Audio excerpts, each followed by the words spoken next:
Those of you who've joined in, I think we'll probably get a couple more as we proceed. My name is Craig Beeston. I work for the Sports Governance Academy. Thank you for dropping in on this, which is now our third webinar in this series. And today we're going to be taking a look at undertaking a board review or a governance review. This session will be recorded and it will be made available on the SGA website shortly afterwards, usually pretty quickly afterwards actually. And you'll also be able to find our other previous webinars up there as well. We like these sessions to be pretty informal, to sort of draw on the experience of our presenters to bring to life a different topic each time. So it's not the intention today to sort of provide a how-to of a board review, but rather to explore the topic in a more conversational style. We'll be adding very shortly, actually, in the next, hopefully the next couple of weeks, some additional material on the knowledge base of the SGA website, looking at board evaluations and governance reviews in more detail. And there'll be some additional tools in there as well. So please check that out in the next couple of weeks. These sessions we think are at their best when you get involved. You may be about to undergo a similar process yourself and have a question about what to expect, or you may perhaps have been through the experience recently or not so recently and would like to share an observation or two during today's conversation. And you're very welcome to do either of these things. And Ali and Nigel will try and address questions and comments as we go, but we'll also have, excuse me, some time at the end for a Q&A. When we're doing the Q&As, if you could please use the Q&A tab rather than the chat function. That way we can keep an eye on all your questions and comments in one place. So now I'd like to introduce our two presenters. Those of you who've joined our previous sessions will notice that we've had a personnel change, a 50% personnel change.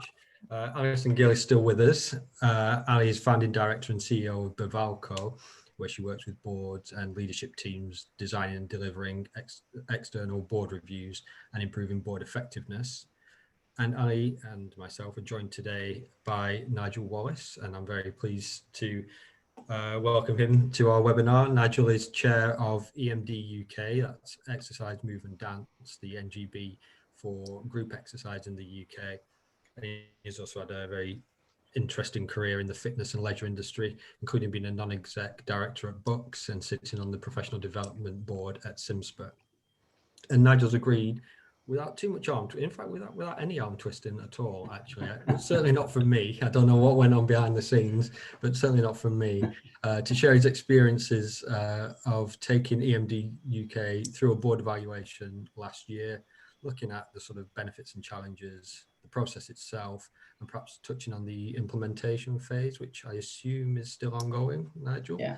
So hopefully the conversation won't bring up too many painful memories, that it was a relatively easygoing process. And I'm looking forward to hearing about Nigel and EMD's experiences. And I will now hand over to Nigel and to Ali. Thank you very much. Great, thank you, Craig. Welcome everyone. Good to see a real broad range of organisations joining us today. So essentially how we're going to run this is I'm really here to ask Nigel to share his experiences of conducting a board review fairly recently, so that we can kind of discuss, what was the process, what was good about it, what were the outputs like, what have you done with the information, what recommendations have you got for other organisations conducting a board evaluation. As Craig says, we'll keep it pretty conversational, and I'd really encourage you all to ask questions as we go. If you can use the Q&A function, that means that the answers can be recorded and distributed for everyone. So that makes it much more helpful than the chat function, but obviously have a chat with each other as well in the chat function if that's useful to you. So Nigel, thank you so much for offering to share your experiences today. I'm sure you've got some interesting stories to tell. Now, I know that as chairman of Exercise, Move, Dance, EMD, you hadn't been chairman that long when the board review was started, and I don't think you were actually involved in selecting the suppliers. That's correct, isn't it? No, I joined in January of last year, and it was about the same time that the board review process had kicked off. And the CEO at the time started that process, had put papers out for tender, had vetted 3 organisations. So I was coming in just at the time that the decision was being made, and then carelessly I then lost that CEO. He sort of resigned about a month later, or 2 months later. So I then obviously took up the process to see it all the way through. But the legwork, the initial work had already been conducted, and almost the selection had already been made. He just ratified that decision with me before going ahead. Now, interesting, one of the questions I often get asked as a board evaluator is, when's the right time to conduct a board evaluation? And I just wondered if you might say a couple of words about, have you done a board evaluation before? What would you say is the right time? Was this sparked because of the 4-year requirement of the Sports Governance Code, or was there some other trigger? Well, a time not to do it is when you first joined an organisation and your CEO leaves. So I think that's a clear point in time. It was conducted because of the 4-year evaluation. So that's the process. And I would suggest that had I been in post maybe 18 months to 2 years, I would have said that was the right time, because by then you've been able to sit, learn and listen to the current systems operating at board level. You've been able to discuss potential changes with the other directors. You've reviewed the policies, and you've started processes and systems that you would feel are appropriate to adopt. And I think that's the right time. In many ways, the evaluation happened for us at quite a key transition phase, which wasn't ideal, but in the end, it was actually still very helpful, because the point in time from which they evaluate, you get recommendations for how to change for the future. So in some ways, it wasn't ideal, but I guess any time is a good time to be taking stock. So you're saying sort of, if effectively from your own personal perspective as a chair, you would have found it helpful to have been in role a bit longer, but actually you did get some value from it. Yeah, definitely have been in role. I was just getting to grips with the governance myself. I'd only read the booklet a few times, prior to actually selecting somebody to evaluate me on my understanding of it. So an implementation of it. So yeah, for sure, if you've been involved for a couple of years, I think that would be about the best time frame. And also many people might move within the system, so they're already familiar with the Code of Sports Governance, they're already familiar at being a chair of an organisation, and therefore I think the time frame can be shorter. But for me, this was my first experience of it, so therefore ideally, and again I'm talking ideal rather than in the end, you just get it done, find out how you're doing, find out what things that they think you might be able to do to improve the situation and get on with it. Yeah. And what sort of mindset did you kind of adopt in terms of the evaluation? What did the board, because some boards, if they've not been evaluated before, feel like maybe it's a bit of a box ticking exercise. I'm just wondering, as a chair, what did the board feel about before the exercise started? What did you feel about it? I think the board, I certainly was more open. I was very much in learning mode anyway. I think the board were thinking it was a tick boxing exercise. And actually the first thing I did, which I think was helpful, was I arranged for Joy Johnson to come in to talk to the board about the Code of Governance and to tee it all up. So before we actually engaged in anything further, before, if we like, set loose the organisation, just start talking to board directors, we had a session and a presentation, because I think it set the scene it almost reinforced the importance of why we do certain things in certain ways. And I think it got the board thinking in a much more positive frame about sports governance. And actually, Joy, I can't believe it, she made it actually really interesting, which I thought was quite a skill, to do a sort of an hour's presentation and have people engage for that time was quite something. You're talking to a governance geek here, so not going to be with you on that one. But let's talk a little bit about the process, if you don't mind. So I know that you had a questionnaire, interviews, and observations. And did that feel like the right sort of process? How much design did you do on the interview questions, the questionnaire process? Well, they sent through. The organisation we worked with were great in terms of their communication and involvement of us in the whole process. So I saw the questions beforehand, was able to comment. To be honest, I didn't make any changes. And the one change I did ask, they didn't change, but that's fine. I just thought it was a question. It was a question to do with board objectives. And I found this quite interesting because as a board, we hadn't set specific objectives for the board, which might be things from ensuring that each board member has a conversation with at least X number of members, these sorts of requests. So the board has its own serious set of objectives. Well, we don't have those. So I thought, well, that's a pointless question because everybody will say no. But I was pleased to see that we actually we do have them and people think they're good. So that was quite interesting. Right. So I think it raises the question that you've got to be really clear about the question you're asking. Otherwise, you're going to get a response how people interpret it. And was that on the questionnaire, Nigel? Was that a question? It was. Okay. Yeah, it was. So yeah. So you had a questionnaire which had about 40 questions or so, didn't it? And then maybe that. There's sort of interview questions. So you did the questionnaire first, and then the interviews followed. Yeah. And how did you find that process?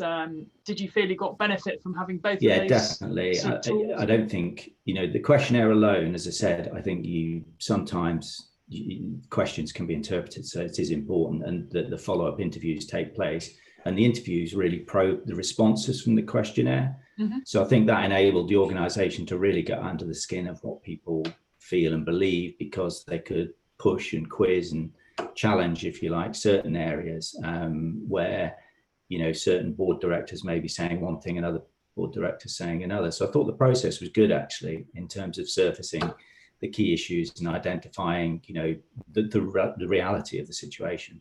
Yeah. Okay. And observations, did they observe the board and committees, or just the board? They did, and they came to both one committee meeting and the board meeting. I did say before the board meeting that this is business as usual, guys. Just act as you normally would. Jump in and say and talk as you normally would. And in some ways, I wish I maybe have just caveated that a little bit, because it was a particularly lively board meeting. But they did see us in full swing, which is actually what you want. You want to see this is how it operates. This is how we work. This is the agenda we put together, and this is how the discussions generally go. And just a question here from Caval is, were all the board directors interviewed, or just a selection? No, everyone. And anyone else? Did you any other senior management team members interviewed, or was it just totally the board members? Yeah, well, that was an option. You could actually interview the team. We decided not to in the end. And I would say so because we had a particular series of circumstances running. I'd just come in. We just lost the CEO.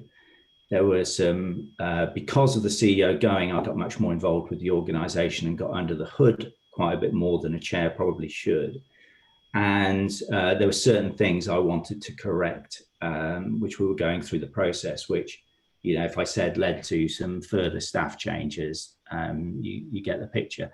And I felt that on that basis, it wasn't the right time, which is disappointing, because if we were doing it now, I would really want the staff to be involved in the whole process.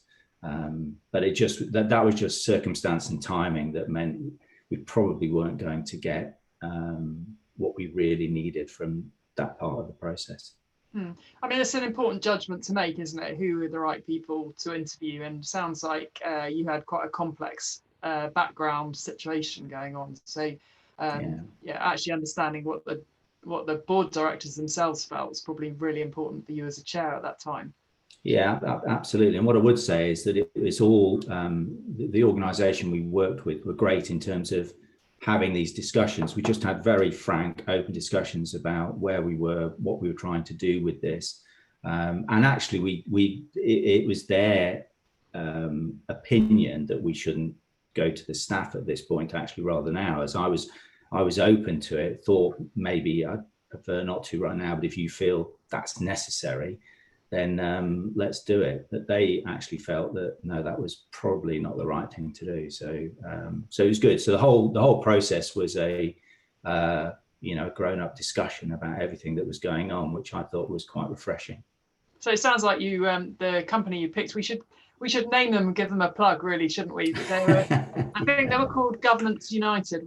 They were, yeah. As you're speaking very positively about them. So, and we started talking about the observation, and people often say to me, well, did the board perform in the same way as it always does? You know, people are often worried about being observed and feel like it might change the behaviour of the board meeting.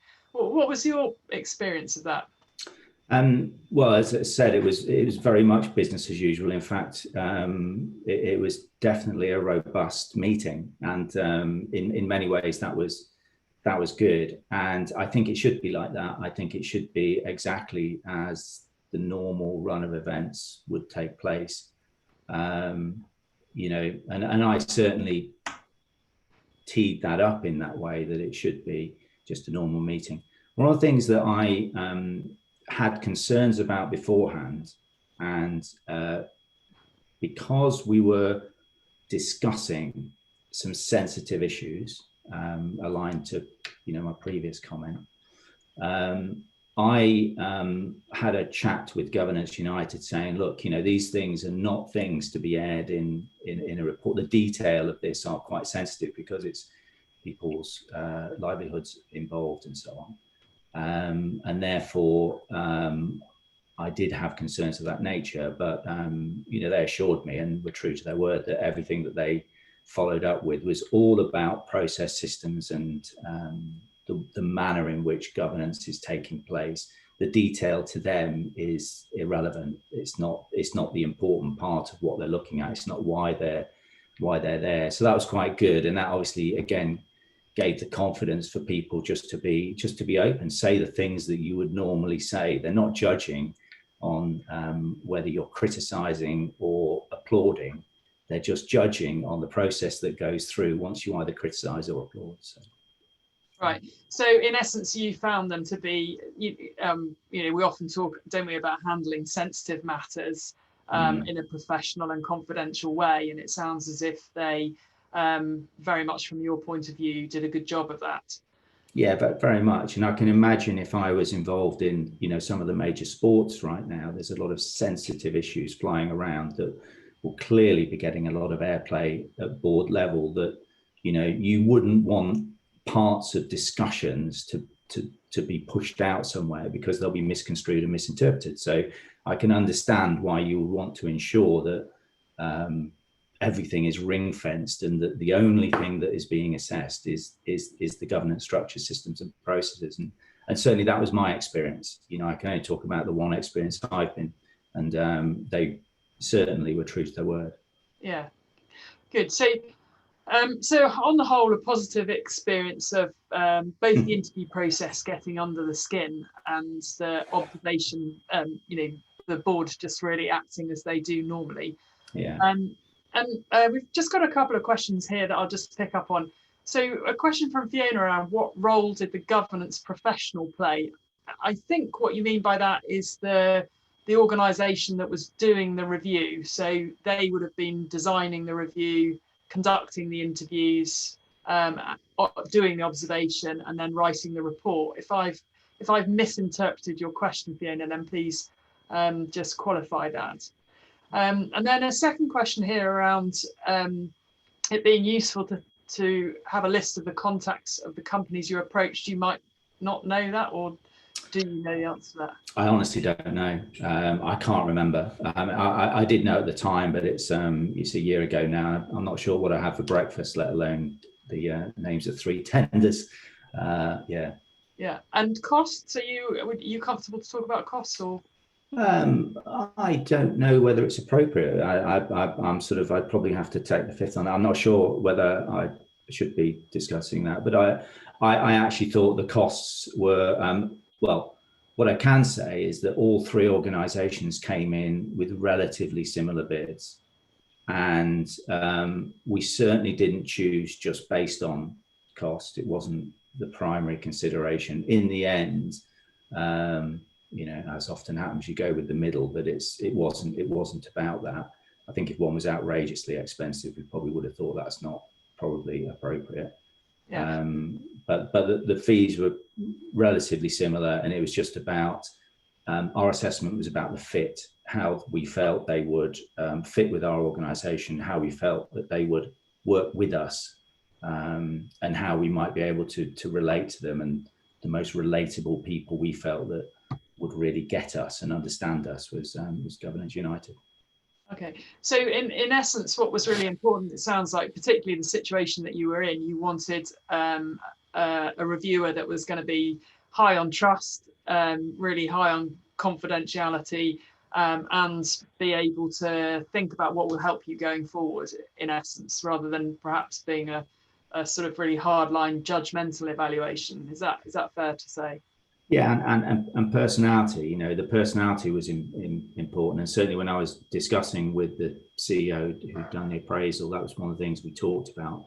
People that we felt, you know, whilst, you know, integrity and all those other issues you mentioned were important, it was also the fact that we could discuss these issues with them and feel like we were going to be involved in the process, and we weren't going to just walk into something that they were going to do it, this is the way they do it, sort of thing.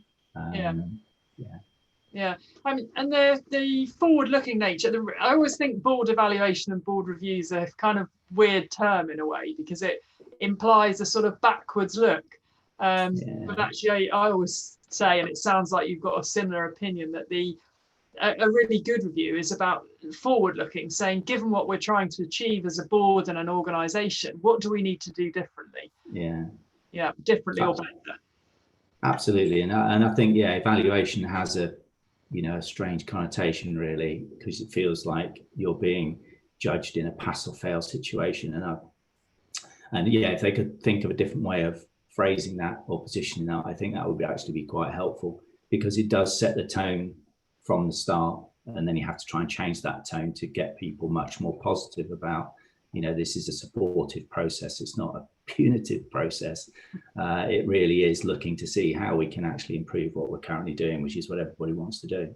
Yeah, I always think of it as a sort of systematic approach to continuous improvement, really, and that's what makes a good review. Is if you're talking about what we want, what we could do differently or better to really affect how we are as a board and add value to the organisation.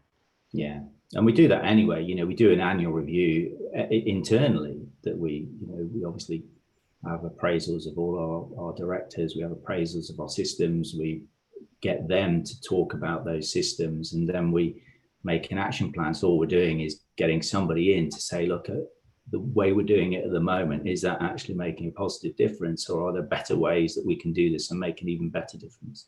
Yeah. So tell me a bit about the outcomes, Nigel. What were some of the things that they pointed to or made recommendations on, and how did that go? Did they deliver a written report to the board, or was it a verbal presentation? What was the sort of what was their approach? Yeah, they first of all sent through a draft written report that myself and CEO went through, and then they presented that to the board. And I think it is actually helpful to do that. There was a bit of a gap, unfortunately, because of the timings of the board meeting. So we had about 10 weeks between getting the initial draft and then just because of Christmas getting in the way and so on. But I thought that was a good way to go about it, and that was actually quite comprehensive, and it helped the board then having the opportunity to talk back to the people that did the evaluation. I chose not to send the draft report in the board papers ahead of time because I just wanted people to get their initial reaction. I didn't want people to be defensive, because in the report, whilst I thought the organisation did actually understand us as an organisation, they did make some errors that we don't do this when actually we do it, and that's just not important. That sort of level of detail really isn't going to change what we do. We know we do it, so let's just move on from that. And I didn't want the board to get bogged down on small issues and small items listed in the full report. So when they did the presentation, obviously they just lift to the key themes, which is a much better way to hear and debate how they viewed what we were doing. I mean, fortunately, we did, we seem to be doing many of the right things in the right way, and a lot of the elements that came out were tweaks and twists. One, for example, I guess this is quite a good example about how the board evaluation it can be a positive thing. So I talked through sort of one example which sort of springs to mind, and that is that it's the composition of our board. Over the years, there was a big swing to being a skills-based board. They acknowledge we do have an awful lot of skill and experience on the board, but in that swing, we'd lost a little bit of the sector contact. And it wasn't something that we weren't aware of. We knew that there was less people on the board now that had specific sector knowledge. But that sort of debate, lifting it to the surface, and then we spoke about, well, actually, when we look at our agenda, how much is our core customer voice appearing on the board agenda? How much do we hear from the core customer? So the element that came up from Governance United was all about the composition of the board and the basically we could do with greater sector representation. They gave us some ideas about how we might do that, which is basically, shoot one board director and then bring another one in that's more from the sector, which wasn't particularly the way we wanted to go about things. But I think it told us, or it gave us that conversation starter that meant that we thought, well, okay, why don't we start thinking about a members council? And then we start thinking about how we might interact with that members council. And then we started about how we might be able to bring that into the board agenda. And then we thought about our board agenda, and we thought about how do we ensure that at every meeting we hear the customer voice. So their start point was something that was helpful to get us to an end point. Yeah, it was simply about composition of the board. So that was, one issue that played through. So in essence, you're saying it's really quite helpful in terms of them picking that up and then the board having a more thorough conversation about it. Yeah, and about what that means and about how we might actually use that. So, what you don't want is for the report that's, I don't know how many pages it is, just to be flicked through once and then put on a shelf. That's really unhelpful. And that actually constitutes a tick box exercise. So for it to live and breathe, you then need to lift the core themes, the core actions from the report, and then set it up as an action plan, which we've done, which we're now tracking, but also allow those thoughts and those conversations to percolate a little bit and give time at the board agenda for that to happen, so that you can actually, gain the richness, if you like, out of the process, rather than just taking the black and white of the words.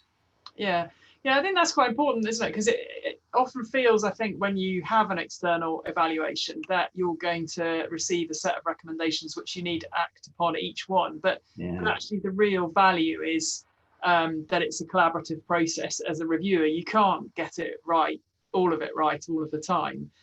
because you just can't get under the skin of everything. But you can, as you said, raise to the surface things which perhaps aren't being discussed or haven't been aired for various reasons. Sometimes people have talked about things, but they just for some reason don't get airtime. And I think it's that's the value, isn't it? Really, is that kind of depth of quality of dialogue it brings to the surface.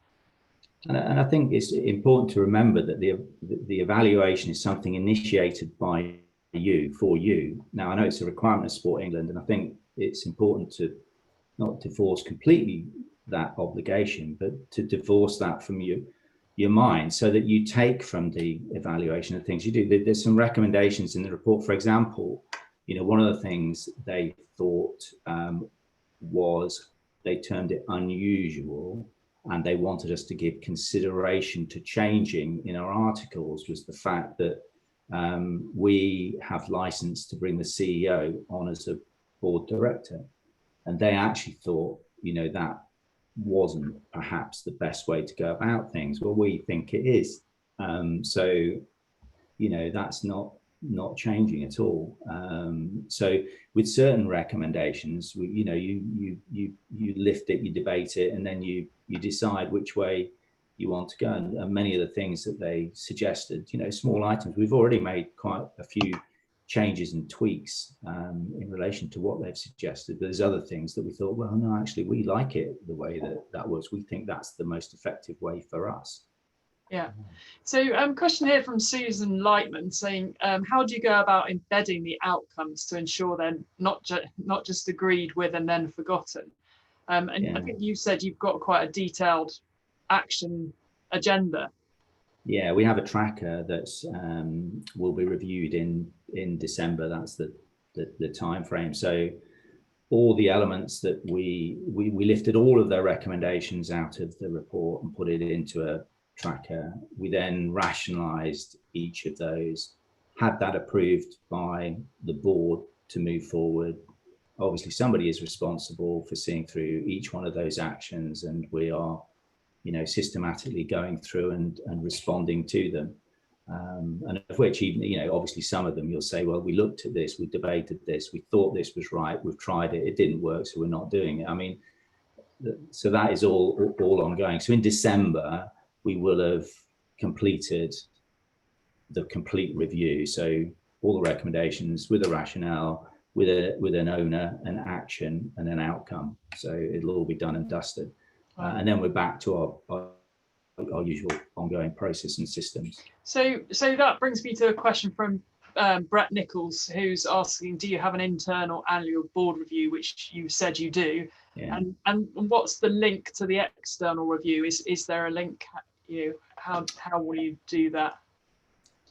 Yeah, I mean, the link is in a way it overlays the internal review. So the internal review is ongoing, and certainly we showed our internal review to Governance United, saying, this was last review, this is what the action plan, this is what we've done. So they sort of, if you like, are aware of the way that we've been approaching things beforehand, and then they obviously overlay their thinking, which is often slightly bigger thinking, bringing some more experience of obviously board operations and particularly governance to play.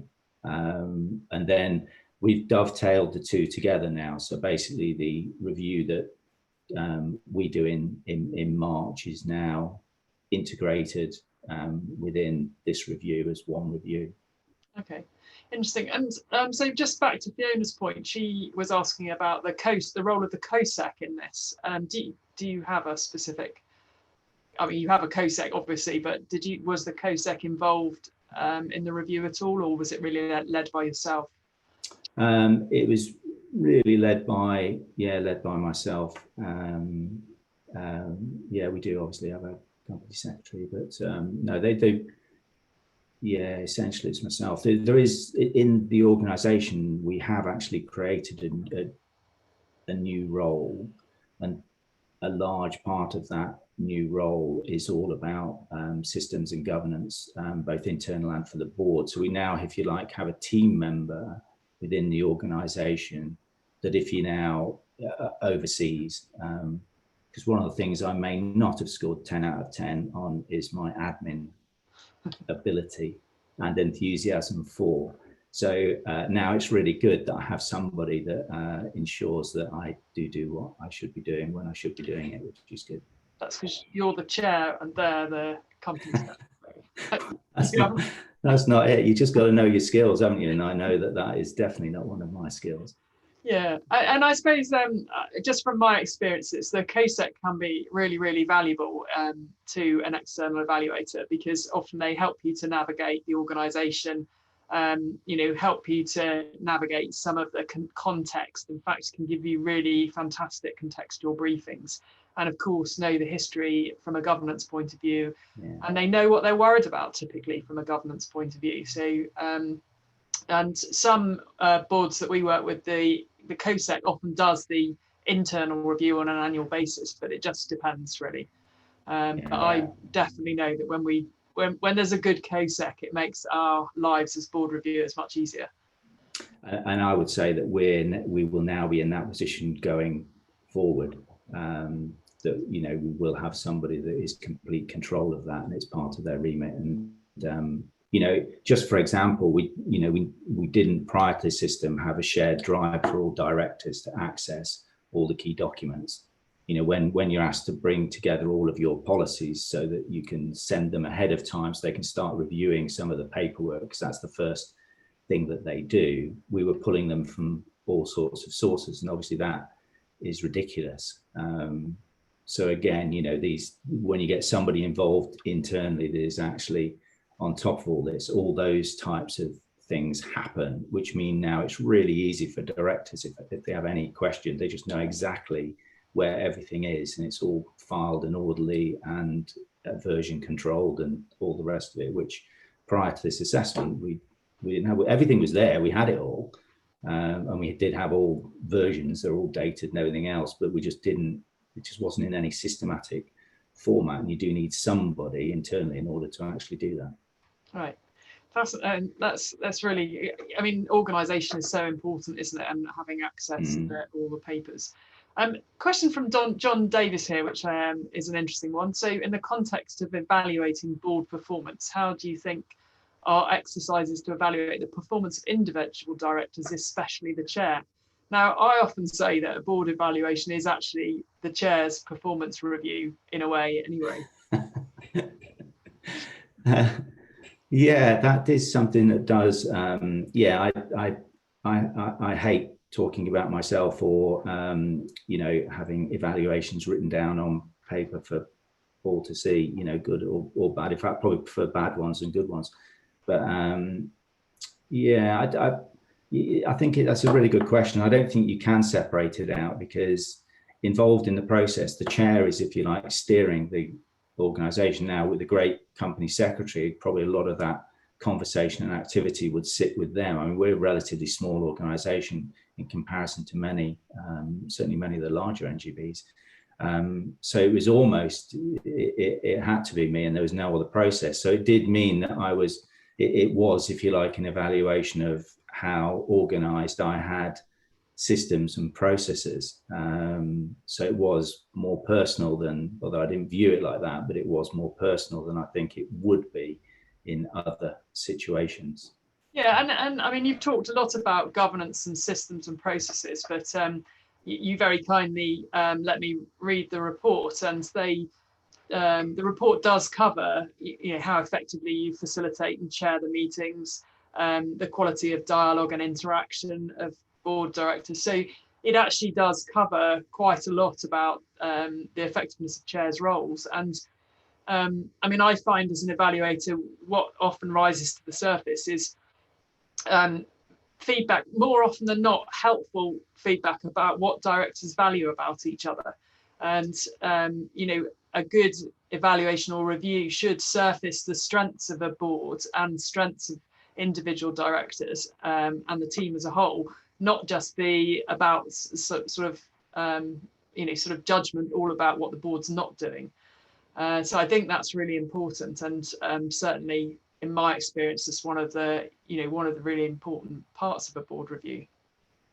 Yeah, and I think that's good. I mean, I think in the general run of the processes that you adopt, you're doing that anyway. You know, you do evaluations of board directors and you understand their strengths and weaknesses. You try and draw on those, well, less the weaknesses, you draw on the strengths. You want a board that has a whole variety of strengths, and you can draw on the right people at the right time in the right way. And in the end, boards are always quite interesting in that they tend to be quite diverse group of characters. You don't tend to get a board in thine likeness. It just doesn't happen like that, and that is definitely one of the strengths, without doubt. So just come to, so we've got some good questions coming in, so I'm just going to keep going through those as well as firing my own at you. But Brett, you ask, does this assume the COSEC is a governance expert? And your organisation is a small organisation, you're saying, so the COSEC and CEO are the same. And I think perhaps that is the value of having the external evaluation, because even if you are a governance expert, people who are focused on that all of the time will be perhaps more up to date. I don't know if you have a view on that. Yeah, no, I totally agree with that. You know, I'm certainly no expert, and nor is the individual that is running this side of the business right now. And therefore, in fact, it was very refreshing hearing that a lot of the things that we had put in place and were working through were actually along the right lines.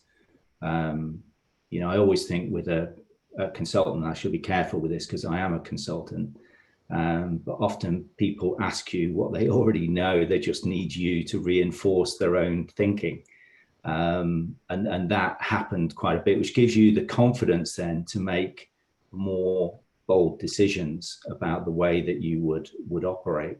So I think it's very helpful, if you like, to give you that impetus and injection to say, no, all the things you're doing are actually on the right lines. You could tweak this or that, but so essentially it means you can go off and actually make stronger decisions based on what you're hearing.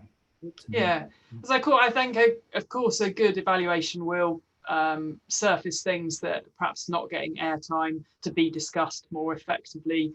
They'll surface some things that maybe only troublesome to one or two directors, or even creative ideas that maybe have never been spoken before, so sort of unknown to the board as a whole. So it's that whole gamut, isn't it, of unknowns and known knowns. As that sort of a review can bring to the surface. A question here about from Uma about, does the review advise, mandate gender, BAME composition on the board to ensure more cognitive diversity in boardrooms? Was that covered in your review at all? Is that a focus for you? It wasn't actually, although obviously as part of the governance code there are recommendations to work towards.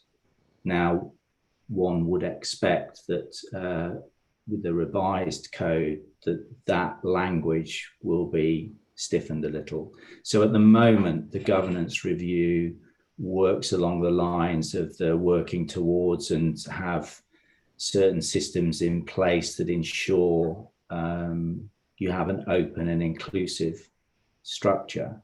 But it didn't talk beyond the gender ratio that we have within our board. But so I can't believe that language and requirement isn't going to stiffen, and therefore it will become part of it, like the evaluations going forward. Yeah, I mean, it feels like the gender and BAME and probably disability diversity driving towards much more cognitive diversity will be important, as you say. And I guess the other area would be a lot more around stakeholder engagement, because well, section 172, which is focused on stakeholder engagement, but also just because of what's happened in the last few months. You know, I don't think most organisations have had to get much better at much broader stakeholder engagement. So I feel like that should be in the revision. Yeah, as well. A question here from Callum. In these COVID times, do you think the cost of an external evaluation outweighs the benefit? Well, I mean, Sport England kindly covered the process. I think if we were paying for this ourselves, I don't think it would have been highest on our agenda, if I'm completely honest. I mean, it is every piece of expenditure needs to be considered, and just because it's public finance doesn't change that consideration about the value. I think it is important, and I think, you know, the cost is, I say, it's not a huge sum of money, and I think it does return value in the right circumstances. You know, maybe 4 to 5 years is probably the right sort of time frame in order for things to, if you like, embed and then be appraised. So yeah, it's a good question, and every piece of expenditure, I should say, should be given due consideration. So, and you, do you feel like you've got value? I mean, you've been very positive about the recommendations and the things that you've had good debates about. How would you judge the value and the impact? Yeah, I think you can only judge the value once you have the results to a degree, and I'm sure that in you know, other circumstances where maybe there were a lot of things that weren't quite aligned, you'd probably get even greater value. I think the more that the evaluation surfaces that you could improve, the greater the value. You know, what I would say for us is the value was it made us follow a number of lines of inquiry that have been quite helpful. It's given us some small tweaks and twists, you know, just in terms of the way that we set up our agenda. You know, we hadn't quite clocked that, you know, we had the discussion items in the middle and the reports at the start, and, you know, change that around to make sure that you go straight into the discussion items, the items that really the board should be there to debate, and you have then the reports and the consent later on the agenda. You know, small things like that, which they're not huge, but actually they're quite helpful. So yeah, I would say that you know, you can't really determine the value until you've been through it and then see what comes out the back end, because you can imagine if you went through that process, and I can't believe this would ever happen, that they would say you do absolutely everything perfectly, then you'd probably think that was a waste of money. But you just don't know until you go through it. And then I think the actual process of going through it, if the same people are involved in the organization for a number of years, that would give you the confidence to know how you're performing in the future. But I think you have to go through it, you know, at least once before you're going to get that sort of experience. And I mean, just from my point of view, Callum, just in answering that, a lot of the boards that I have been working with have actually done a review of how well they have responded to COVID. So in seeking external evaluation, that's part of their perspective is, you know, how well have we responded to the crisis, and is there anything we need to do differently and better given that COVID is not going away. Just a question here from Susan Lightman, which is linked, I guess, to evaluation, about how do you do your board appraisal? So this will be your individual director appraisals as well as your internal survey. Yeah. Is it survey based, or how do you do that? Yeah, it's survey based. It isn't anonymized. So each board director does a self-appraisal, both of themselves and of the board in general. That's conducted alongside a skills audit. So that's all conducted at the same time. And then that surfaces, or in the way that I do it currently, is it surfaces a number of themes and directional steers, if you like, that I put together in a report, put that to the board that they feel that's a fair reflection. So we have a time just to quickly sort of go through that. And then alongside that is an action plan, and they approve the action plan, and then that sort of goes forward. And that's the thing that we've dovetailed in with the external board evaluation. So yeah, it's self-appraisal, not anonymized, because I think it's quite helpful if certain people are saying certain things, you can actually have a discussion with them if that's necessary. And then you come to some form of summarized approach with, as the usual thing, you know, action plans and the tracker and the usual things that you do. Yeah. Okay. So having completed your first external evaluation and now being some way down the track in terms of acting on the things that came out of it, what would you say was the most important, impactful part of the review?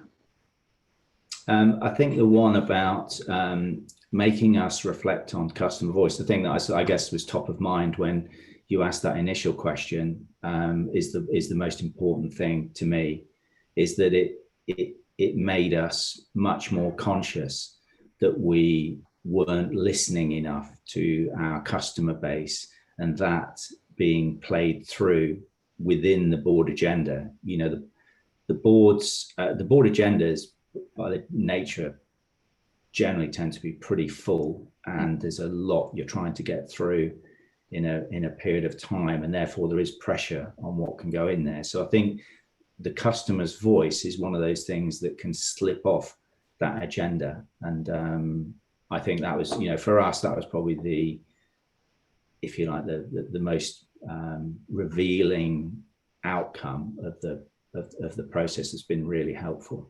Okay. And what, when you're looking for your next board reviewer, what tips do you have for people on the call? What to look for, what to be worried about? Yeah, I think it's it's trying to find an organisation that you can relate to, that you feel you've got confidence to have, say, open and honest discussions with, that you feel will be flexible. You know, we certainly, with the organisation that worked with us, we added something in that we hadn't thought about beforehand, and then thought, oh, this would be really good if you have a look at this, which was actually our CEO recruitment process. Because I hadn't started that, when I thought, well, actually, that really would be good for you to evaluate what we've done, how we've done it, and whether you think, and they were, you know, quite open to sort of building that in, you know, morphing it into how the whole package looked, so that, you know, we didn't have to change the fee structure or anything else. And I think that was important. It's the ones that you feel confident will understand you as an organization, and therefore you're able to have an open dialogue. Interesting. They say that the most important thing a board has to do is to hire the right CEO and fire the wrong ones. Yeah. So having the right process is kind of yeah, that's right. Yeah. Nigel, it's been I can't believe the time has passed quite so quickly, but these sessions do seem to fly by from my point of view, and thank you so much for your very open and honest comments. It's great to hear the story from a chair, you know, who's been through a review recently, and your first review as well.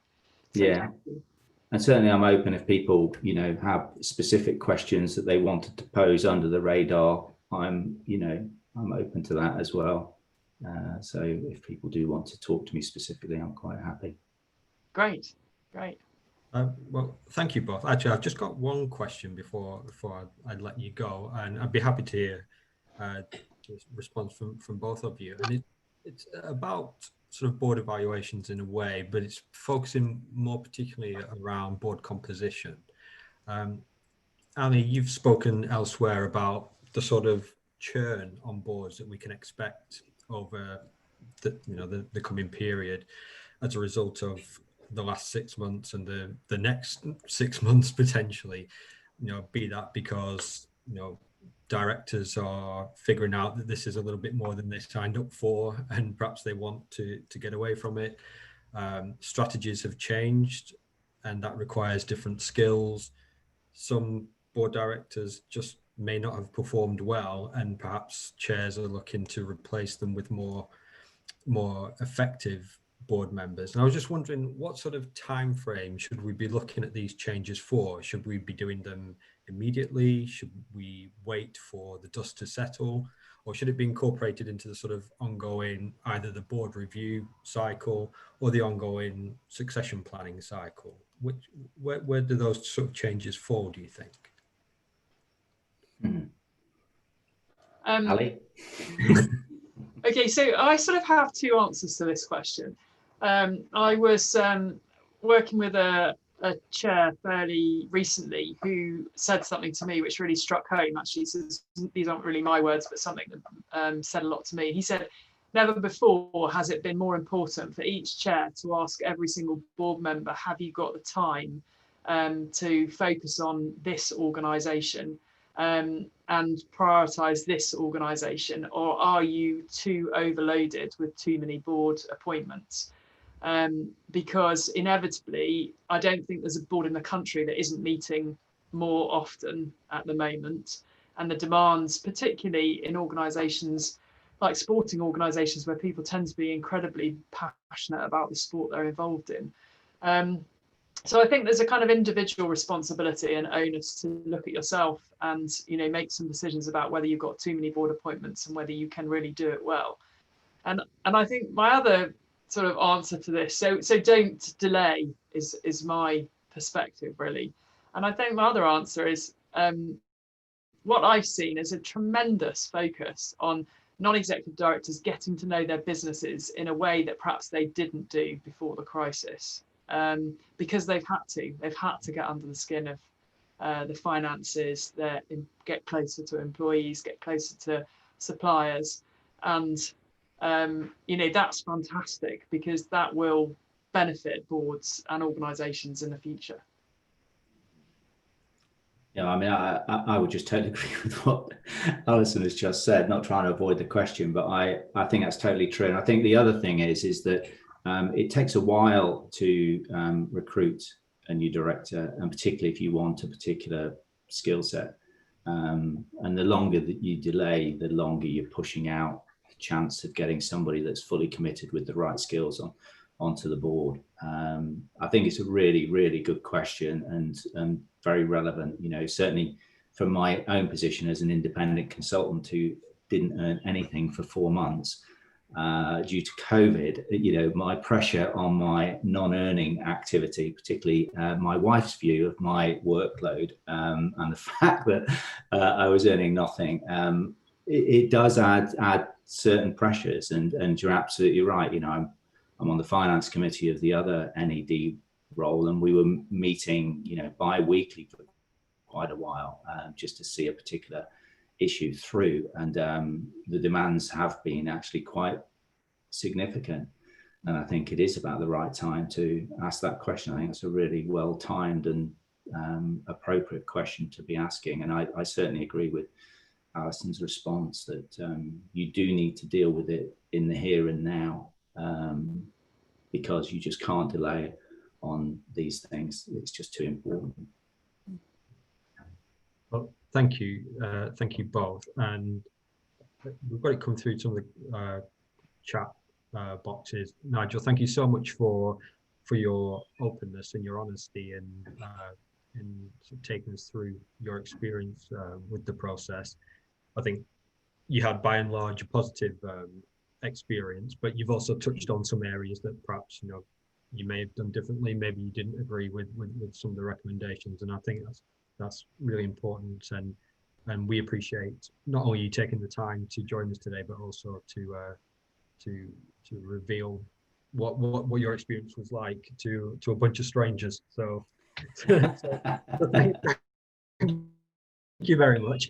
And also, it occurs to me that there's a lot of questions going backwards and forwards, and we do have an ideal place where you can do that. Actually, we launched recently a community on our website called The Huddle, and it's a place where you can ask questions, share thoughts, share opinions, share experiences, and sort of pool the knowledge that we all have in the governance world, in the sports sector. So I put the link in the chat box, so please feel free to go up there, sign up, have a poke around, and add your 2 pence worth. That's what it's there for, and we'd really like you to do that.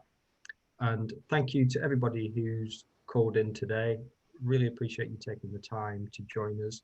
And as ever, thank you, Alison, for steering us through yet another session that flew by. And once again, thank you, Nigel, for taking the time and sharing your experiences with us. Really appreciate both of your efforts. Thank you very much. You're welcome. Thanks, Craig. Thank you. Thank you, Nigel. Bye. You're everyone. welcome. Thank you. Bye, everyone.